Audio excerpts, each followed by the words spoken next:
Endi qarang. Assalomu alaykum, yaxshimisiz doktor? Gormonal buzish haqida ham gapiring. Birinchi tip tur qandli diabet insulindan qolganlar bormi? Bor, ko'p. Lekin u degani sizni albatta qizingiz tuzaladi degani emas. Bitta narsani tushunmayapsiz. Qarang, men savollarni o'qiyapman, lekin rahmat, sog' bo'ling, psoriazga qanday davolasa? Psoriazni davolab bo'lmaydi. Sudirga tutqanoqqa nima qilsa bo'ladi? Tutqanoq davolab bo'lmaydi. Tuberkuloz haqida, undan qanday chiqib ketish haqida, shular haqida video qilib bering. Tuberkulozni davolab bo'lmaydi. Mana qarang, bitta narsani tushunishingizni xohlayapman.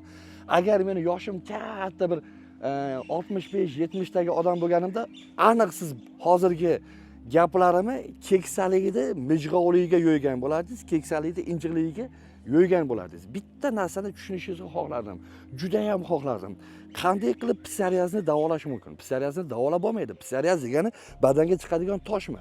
Psoriazni davolab bo'lmaydi. Nima sababdan shu yara tepaga chiqyapti?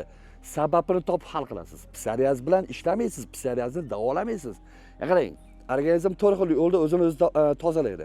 Axlat orqali, peshob orqali, ya'ni xiltlar yordamida, terlash yordami, keyin toshma yaralar.